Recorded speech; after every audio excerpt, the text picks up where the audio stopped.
नमस्कार। Indo Nepal friendship motor car rally की इस खास पेशकश संदेश यात्रा में आप सभी का स्वागत है।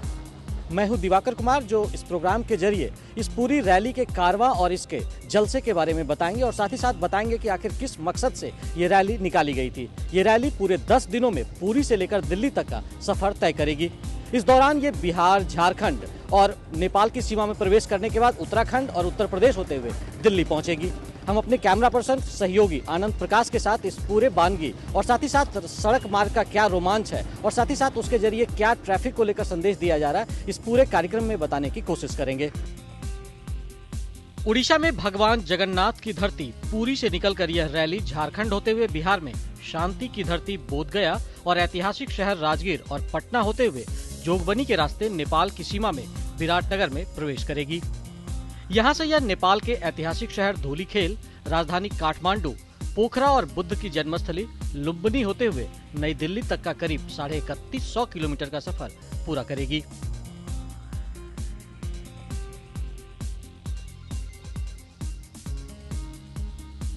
तो अब हम शुरुआत करते हैं पुरी से अपने इस सफर की।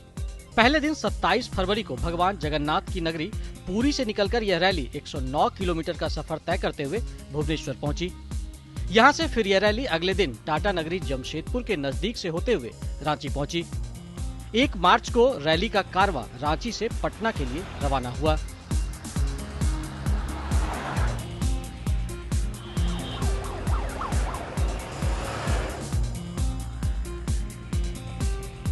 सड़क सुरक्षा और दोस्ती का पैगाम लेकर निकली यह रैली रांची के बाद सीधे भगवान बुद्ध की निर्वाण स्थली बोधगया पहुंची। बोधगया में कारवां में शामिल प्रतिनिधियों ने शांति की इस धरती को नमन किया और फिर ऐतिहासिक शहर राजगीर होते हुए पटना की तरफ रवाना हुई।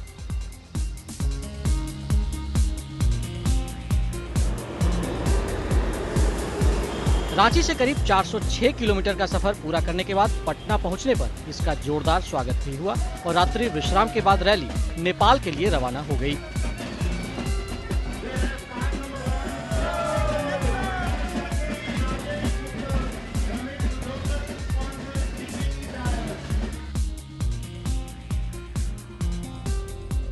रास्ते में बारिश ने स्वागत किया और फिर बारिश के बीच कारवां जोगबनी के रास्ते नेपाल की ओर बढ़ता गया।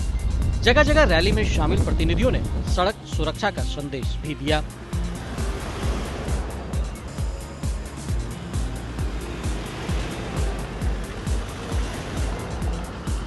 मोटर रैली का कारवां इसी तरह आगे बढ़ता रहेगा और हम आपको इसकी पूरी जानकारी भी देंगे, लेकिन हम पहले आपको मिलाते हैं इस कन्वॉय के सीओसी आशीष बुधिया से, जो ड्राइविंग स्टीयरिंग संभालने के साथ साथ वायरलेस सेट के जरिए सभी गाड़ियों के बीच संपर्क सूत्र बांधने का काम भी करते हैं। Rogers 0 for 23 your location होगा। जहाँ तक इंजॉयमेंट का सवाल है तो यही इंजॉय करते हैं। डिफ़िकल्टी तो हर चीज़ में होती है, रोड क्रॉस करने में भी होती है। अब खैर इस काम में जो पैशन है और जो मज़ा आता है उसका बेहिसाब, उसका कोई हिसाब नहीं है। तो मज़ा बहुत है, डिफ़िकल्टी जितना भी हो उससे कोई फ़र्क नहीं पड़ता। तो क्या इस तरह की जैसे पूरी टीम को आप लेकर चलते हैं, लीड करते हैं, तो उसमें कितनी परेशानी या किसी को कंट्रोल करने में या किसी तरह की कोई और डिफिकल्टीज आपको फेस करना पड़ता है? अब क्या है कि ये 10 दिनों की रैली में आज 9वां दिन है। पहले दिन सब अफरा तफरी थी, कोई कहीं भाग रहा था, कोई कहीं भाग रहे थे। दूसरे दिन थोड़ा संतुलित हुआ।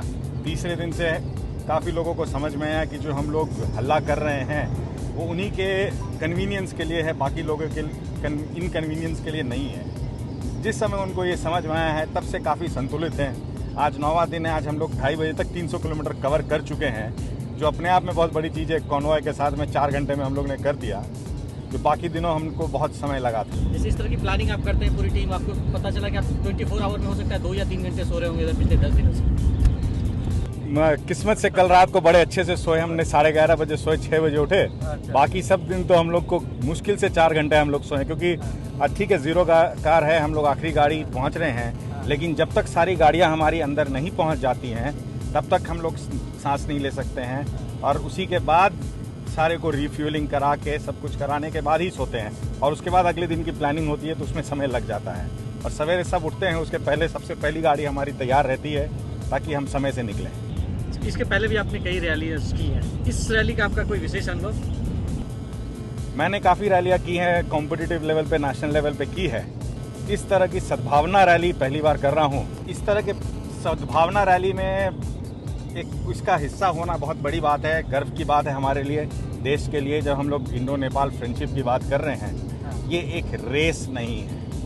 रोड सेफ्टी आज हिंदुस्तान में सबसे ज़्यादा जाने जाती हैं रोड पे पूरी दुनिया में, और ये केवल एक रोड सेफ्टी का लोगों को उसमें क्या होना चाहिए नहीं होना चाहिए इसका आइडिया कम है, इसीलिए ज्ञान नहीं है, इसीलिए है। रोड सेफ्टी चालू होता है रोड क्रॉस करने से। तो रोड सेफ्टी के बहुत सारे नियम कानून हैं जो कि कॉमन सेंस से चालू होते हैं। केवल थोड़ा सा कॉमन सेंस अप्लाई करने से रोड सेफ्टी कोई बहुत बड़ी बात नहीं है। टीम को जो लीड कर रहे थे सीओसी साहब हैं, जो बता रहे थे कि किस तरह से काफिला उनका बढ़ता है और किस तरह की का इंजॉयमेंट वो कर रहे हैं और किस तरह की डिफिकल्टी भी उनके सामने आती है। हमारा काफिला आगे बढ़ता रहेगा, लेकिन फिलहाल हम लेंगे एक छोटा सा ब्रेक।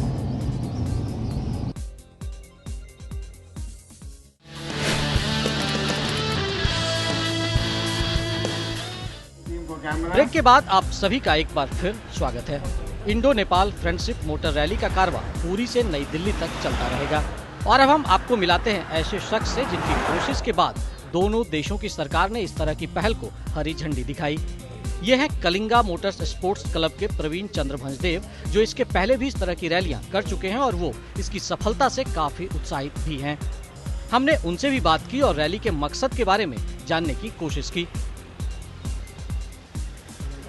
बहुत खुशी है कि हम लोग सब संग पहुंच गए। अब काफ़ी हेक्टिक था, 10 दिन का सफ़र था ये, और हम लोग रांची होते हुए, पटना होते हुए, धरान, विराटनगर, धुरीखेल, काठमांडू, पोखरा, लुम्बिनी, धनगढ़ी, अब दिल्ली पहुंच गए। तो सब जो हमारे संग जो सब जो रैली में जो पार्ट लिए, सब बहुत खुशी है। ये स्पेशली मैं थैंक देना चाहता हूँ पूरा टीम को, जो ये रैली ऐसे इतने अच्छी तरह से ख़त्म हो ये होने का आने वाले हैं। और specially transport ministry, petroleum ministry, ये गवर्नमेंट ऑफ इंडिया को, और उड़ीसा के ये टूरिज्म मिनिस्ट्री को। ये आइडिया ये कैसे आया आपको ये करने का? ये आइडिया अपना ट्रांसपोर्ट माने सेक्रेटरी जो है उनके द्वारा ये आइडिया हम लोग ने किया, क्योंकि नेपाल में काफ़ी रोड ये हम लोग को डेवलप करना था। तो इसीलिए ये आइडिया हम लोग ट्रांसपोर्ट सेक्रेटरी और हम लोग बैठ के ये आइडिया हम लोग बनाए हैं। इसका क्या मैसेज क्या आप देना चाहते हैं इसके जरिए? कि नेपाल को हम लोग डेवलप करें। प्रधानमंत्री जब गए थे नेपाल, तो उस टाइम बोले थे कि वो डेवलप करेंगे।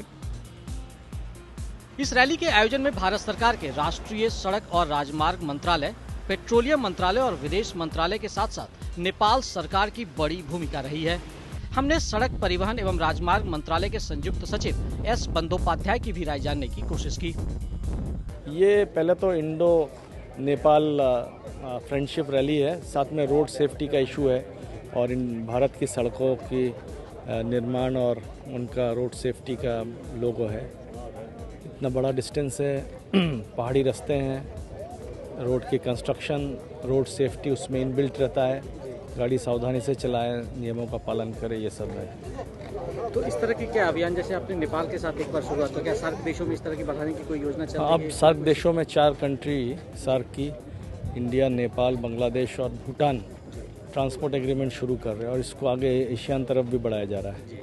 इससे कितना फायदा हो सकता है अगर इस तरह इसमें जो लोग जिनकी रिश्तेदारी है, जिनका व्यापार है, उनका आदान प्रदान होता है अभी भी, पर उसमें काफ़ी अड़चन है। तो अड़चनों को दूर करने के लिए, बाधाओं को दूर करने के लिए इस तरह की रैली भी होती है और ट्रांसपोर्ट एग्रीमेंट भी होते हैं। तो अगर इन फ्यूचर हम कह सकते हैं कि अगर एग्रीमेंट होगा तो इससे इंडिया को और कितना क्या क्या फायदा, किसके क्षेत्र में ज़्यादा फायदा हो सकता है? तो इसको ऐसा देखना चाहिए केवल हमको नहीं, सभी देशों को फायदा होगा। तो जैसे सर कहते हैं कि रोड ट्रांसपोर्ट या रोड एक्सीडेंट के मामले में इंडिया बहुत ही खराब है, बहुत ज़्यादा एक्सीडेंट होते हैं, तो इस तरह के अभियान और चलाए जाएँ तो इससे क्या कुछ कंट्रोल या फ़ायदा हो सकता है? हाँ, हमारा चूँकि हमारे यहाँ रोडों की लेंथ बहुत ज़्यादा है, गाड़ी भी बहुत ज़्यादा है, इसीलिए हमारे यहाँ जो एक्सीडेंट और डेथ ज़्यादा है, उसमें हमेशा हम ये अवेयरनेस देते हैं कि नियमों का पालन करें, सड़क नियमों का पालन करें, सड़क निर्माण में सावधानी बरतें, जिससे कि यदि मनुष्य की गलती भी हो जाए, ड्राइवर की गलती हो जाए, तो भी एक्सीडेंट को रोका जा सके। इस सब का मैसेज देते हैं और इस सब पे सेंसिटाइज करते हैं। ये कुछ जानकारी हमने आपको इस रैली के आयोजन और मकसद को लेकर दी और अब हम अपने सफर को फिर आगे बढ़ाते हैं। रैली हमारी नेपाल में पहुंच चुकी है। धरान पहुंचने पर यहां लोगों ने पारंपरिक तरीके से रैली का स्वागत किया।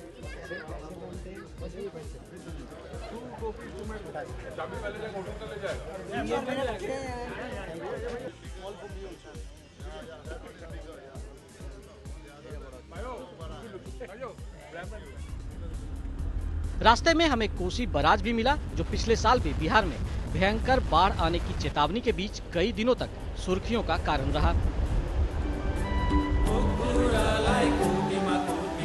रैली हमारी आगे बढ़ती जा रही है। अब धरान से यह रैली धूलीखेल के लिए रवाना हुई और इसके बाद यह नेपाल की राजधानी काठमांडू पहुंची, जहां पशुपतिनाथ मंदिर का अपना धार्मिक महत्व है।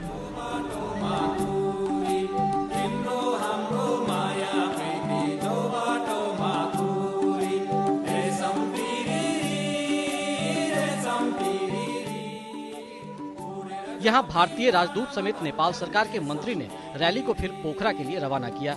रैली के मकसद के बारे में उन्होंने भी विस्तार से बताया।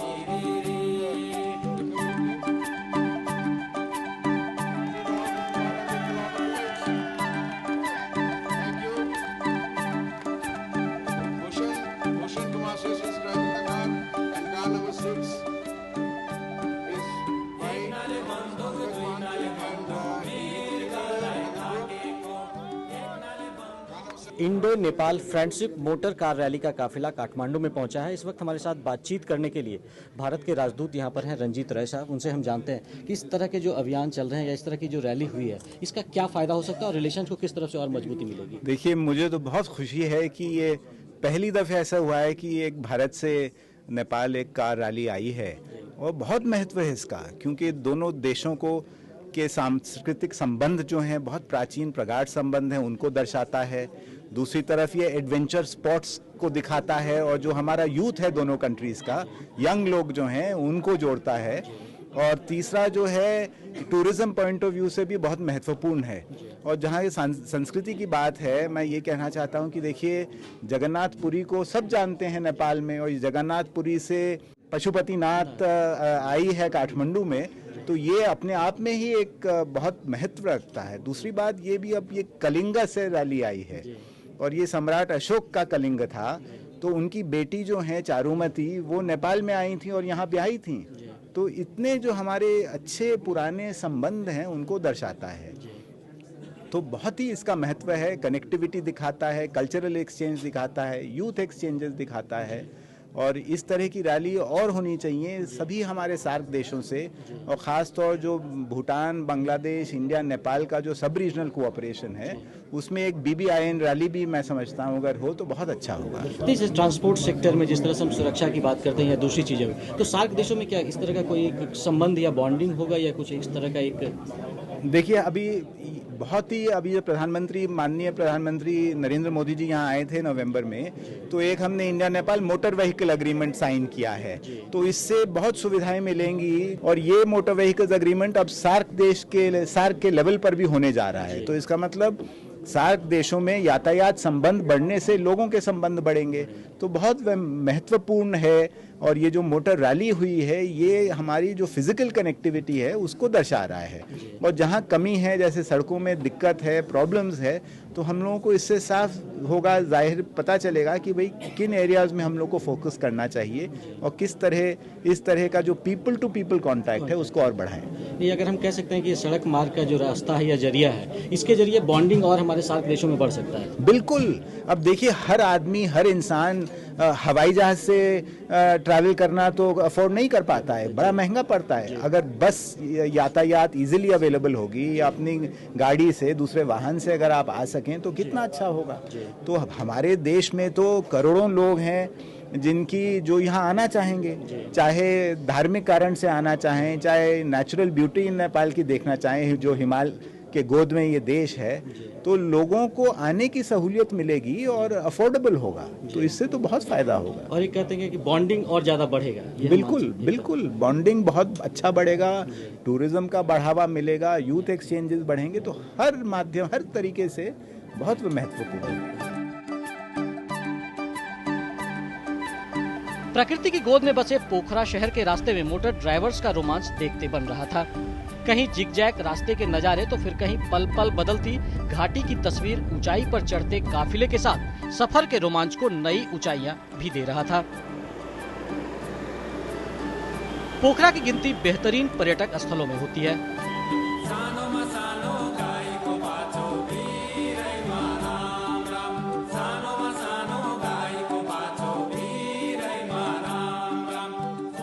जब हमारा कारवा वहां पहुंचा तो होली उत्सव अपने पूरे रंग में था। फिर इतनी अच्छी तस्वीरें और नजारे हमारे कैमरे से कैसे बच सकती थी।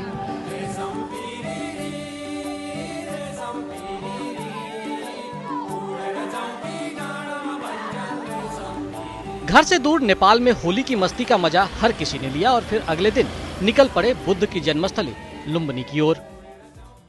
लुम्बिनी पहुंचने पर मोटर ड्राइवर्स ने फुर्सत के पल बुद्ध की जन्मस्थली पर जाकर बिताया। हर उस जगह के दर्शन किए जिसका ऐतिहासिक महत्व है। हमें वहां प्रधानमंत्री नरेंद्र मोदी की तरफ से पिछले साल बोधगया से भेंट की गई पीपल के पेड़ भी दिखे, जिसे वहां लगाया गया है। लुम्बिनी से सफर हमारा आगे भी जारी रहेगा, लेकिन हम आपको सफर के रोमांच और महत्व के बीच उन लोगों से भी मिलाने की कोशिश करते हैं जो इस रैली का अहम हिस्सा रहे हैं। Indo Nepal friendship motor car rally का कारवा अपना लगभग 2/3 का सफर पूरा कर चुका है, लेकिन इसके जितने भी प्रतिनिधि और मोटर ड्राइवर्स इसमें शामिल हो रहे हैं, उनमें उमंग और उत्साह उतना ही ज्यादा अब भी दिख रहा है। मेरी उम्र 63 साल है, लेकिन रन्स और रैलीज में मैं बचपन से ही जो है पार्ट लेता आया हूं, तो अभी भी अपने आप को रोक नहीं पाता हूं। हमसे कई लोगों ने ये पूछा कि इस उम्र में जो है आप सबके साथ सुबह 6 बजे उठते हैं और 9 बजे रात तक गाड़ी लगातार चलाते हैं, तो एक तरह से आदमी हर काम करता है तो जिसको टाइपिंग की आदत है तो उसकी उंगली नहीं दर्द करती है। उसी तरह से हम गाड़ी चलाते हैं तो हमें कोई फ़र्क नहीं पड़ता। हम तो नॉन स्टॉप 24 घंटे गाड़ी चलाए हैं। ये रैली से दोनों देश के बीच में हमको एक दूसरे के बारे में जानने को बहुत अच्छा मौका मिला, उनके कल्चर के बारे में। पर्यटन को भी बहुत सारा फ़ायदा हो रहा है। हम लोग जैसे यहाँ घूमने आए, वैसे हमने हमारे इंडिया के बारे में भी उनको बताया, तो वो लोग भी काफ़ी इच्छुक हैं हमारे इंडिया आने के लिए। मेरे लिए ये पहली रैली है, मैंने ऐसे मोटर इवेंट्स कभी किए नहीं पहले, लेकिन ये काफ़ी इंटरेस्टिंग रहा है। और जो इंडिया में चलाने का मज़ा है वो भी इधर भी आता है, क्योंकि जो कंडीशंस हैं और जो रूल्स हैं वो काफ़ी सिमिलर है। हम लोग ऐसी रैली करते ही हैं, लेकिन इस रैली का खास एक मकसद ये भी है कि हमने रोड सेफ्टी का बहुत ज़्यादा ख्याल रखा है और ये मैसेज संदेशा सब लोगों को देना चाहते हैं कि आप अपनी व्हीकल्स को प्रिस्क्राइब्ड स्पीड लिमिट के हिसाब से चलाएं, हर रोड पे सीट बेल्ट पहना करें और अपनी व्हीकल्स को प्रॉपर वे में चलाएं, अननेसेसरली ओवरटेकिंग्स ना किया जाए। और ये संदेश हम सबको देना चाहते हैं। इस रैली में नेपाल के मोटर ड्राइवर्स के साथ साथ भारत के लगभग सभी हिस्सों के लोग शामिल दिखे, चाहे वो युवा हो या फिर 6 बसंत देख चुके बुजुर्ग। सभी का उत्साह और जोश देखते बन रहा था। मुझे बहुत खुशी है कि आज ये इंडो नेपाल रैली का समापन दिल्ली में बहुत मंगलमय तरीके से संपन्न हुआ है। मैं आशा करता हूँ कि भविष्य में ऐसी और रैलियाँ आयोजित हो और मैं उनका एक हिस्सा बन सकूं। इससे ज़्यादा खुशी तो और कुछ हो ही नहीं सकती है जो आज हम लोग रैली पूरा किए हैं, पुरी से लेके काठमांडू, और आज दिल्ली में हम लोग का जो रैली आज एंडिंग हो रहा है, आज जो समापन होने जा रहा है, उसमें हम लोग बहुत खुशी है। हम लोग को ये दोनों देशों में हम लोगों को फ़ायदा तो ऑब्वियसली ये हुआ है कि टूरिज़्म सेक्टर हम लोग को भी जो है, जो जगन्नाथपुरी हम लोग कभी नहीं घूमे हुए थे, वो आज हम लोग घूम के आए हैं। और आज जितना भी यहाँ से रैली पार्टिसिपेट गए हैं इंडिया में, वो लोग भी क्या है कि नेपाल का बहुत सारे जगह जो है घूमे हुए नहीं थे, जो गए हैं तो अब इन लोग बोल रहे हैं कि हम लोग पूरा फैमिली के साथ हम लोग आएंगे बोल के। तो इस तरह से एक रिश्ते भी कायम होते हैं। बहुत सारे कायम हुए हैं। एक ड्राइवर अपनी जो अलर्ट रहता है चलाने का, they have learn this from this convoy, so that is something which is very nice to bring 25 cars from Puri to Kathmandu back to Delhi safe and sound with no scratches. 6 दिन लगातार हम लोग नेपाल में थे, 3 दिन पहले और एक यहाँ, तो 10 दिन टोटल, 10 दिन का ट्रिप था।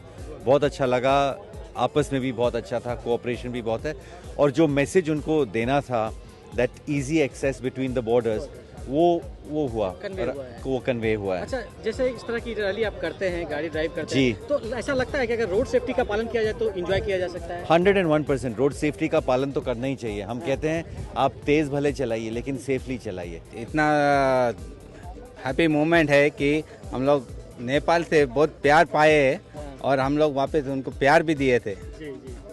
And rally was very good. ऐसी लंबी लंबी टूर्स जब हम इतनी सक्सेसफुली कर पा रहे हैं, एक इतनी बड़ी कॉन्वॉय लेकर के, जिसके अंदर कम से कम 26-27 गाड़ियां चल सकती है, तो इंडिविजुअली भी अगर हम लोग अपनी अपनी कार लेकर के घूमने निकलते हैं तो ये बहुत ही दर्शनीय स्पॉट है नेपाल। और उसके अलावा भी जैसे मेरे दोस्त ने बताया कि if you really want to see the world, the best place to see it is through your wind screen.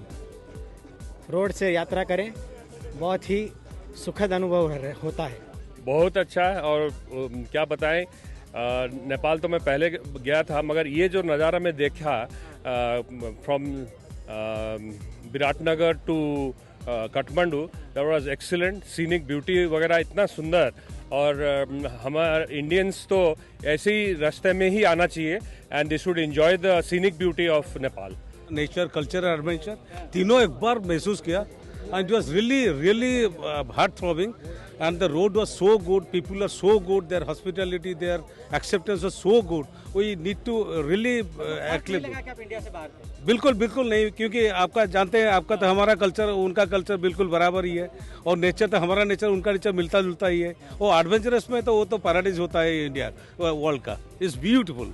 One should every person should have a throw in Nepal and come back. अपने सफर के दौरान ये motor drivers दोनों देशों के बीच दोस्ती का पैगाम तो दे ही रहे थे, साथ ही साथ सड़क सुरक्षा, सांस्कृतिक, आध्यात्मिक और रोमांचक पर्यटन समेत दूसरे पहलुओं को भी छूने की कोशिश कर रहे थे। यात्रा का महत्व इस लिहाज से भी समझा जा सकता है कि जब कारवां दिल्ली पहुंचा तो केंद्रीय विदेश मंत्री सुषमा स्वराज ने इसका समापन करते हुए यह कहा कि इस रैली ने नेपाल और भारत के रिश्ते को नई ऊर्जा देने में सोने पर सुहागा का काम किया है। इस रैली से आपने नेपाल और भारत के सांस्कृतिक संबंधों को मजबूत किया है, भारत और नेपाल की मैत्री का झंडा बुलंद किया है, और कपिला जी के रोड सेफ्टी के मैसेज को दोनों देशों के नागरिकों को देने का काम किया है। ये 3 in 1, 3 काम करके आए हैं। नेपाल और भारत के संबंध इतिहास, भूगोल और संस्कृति तीनों से जुड़े हैं। ये सांझी संस्कृति का प्रमाण है कि ये यात्रा, ये रैली जगन्नाथ धाम से शुरू होकर पशुपति धाम पहुंची। ये सांस्कृतिक संबंधों का प्रमाण है कि ये रैली महात्मा बुद्ध के जन्म स्थल लुम्बिनी भी गई और उनके निर्वाण स्थल बोधगया भी गई। ये भारत और नेपाल के राजनीतिक संबंधों का प्रमाण है कि इस रैली को पुरी में चीफ मिनिस्टर उड़ीसा ने शुरुआत की। इस रैली में काठमांडू में वहां के यूथ और स्पोर्ट्स के मिनिस्टर ने आपको विदा किया, और ये राजनीतिक संबंधों का प्रमाण है कि आज भारत सरकार के 2 मंत्री आपका यहां समापन पर स्वागत कर रहे हैं। और मैं ये कहना चाहूंगी कि इस सरकार के आने के बाद भारत और नेपाल के संबंध जितने सौहार्दपूर्ण और मैत्रीपूर्ण हुए हैं, उतने पिछले 3 दशक में कभी नहीं रहे। 17 साल बाद नरेंद्र मोदी प्रधानमंत्री के तौर पर नेपाल की धरती पर गए। 23 वर्षों बाद मैं विदेश मंत्री के तौर पर वहां जाकर JCM जॉइंट कमीशन की मीटिंग करके आई। इतने वर्षों तक जो रिश्ते ठंडे पड़े थे, उनको एक गर्म जोशी की हवा हम लोगों ने दी है। और ये मोटर रैली जो आपने की है, उसने तो सोने पे सुहागा का काम किया है, क्योंकि विदेश नीति के जो स्तंभ माने जाते हैं, जिनसे संबंध बढ़ते हैं, उसमें पीपल टू पीपल कॉन्टेक्स्ट सबसे मजबूत खंबा है। जब देश आपस में, उनके लोग आपस में स्नेह का भाव रखने लगते हैं, तो उस जनभावना को कोई लोकतांत्रिक देश नकार नहीं सकता। और इसलिए आपने ये जो यात्रा की और मेक इन इंडिया का संदेश लेकर की। लाजपत प्रसाद एंड सुरजीत सिंह। दोस्ती का पैगाम और दोनों देशों के बीच सड़क सुरक्षा का संदेश देने के साथ 24 गाड़ियों के इस कारवां ने नई दिल्ली तक का सफर पूरा किया। अब बात हो रही है सार्क देशों के बीच भी इस तरह की रैली के आयोजन की, ताकि दोस्ती का पैगाम और रिश्तों को एक नया मुकाम दिया जा सके। इस तरह की रैली के जरिए सड़क परिवहन को बढ़ावा तो मिलेगा ही, सड़क सुरक्षा के संदेश के बीच पड़ोसी देशों के साथ रिश्तों में गर्माहट भी लाई जा सकती है। यह रैली भारत नेपाल के बीच आपसी दोस्ती, सौहार्द और रोमांचक पर्यटन को बढ़ावा देने में मील का पत्थर भी साबित हो सकती है। Team leader mister Upendra Pyakurel, honourable minister.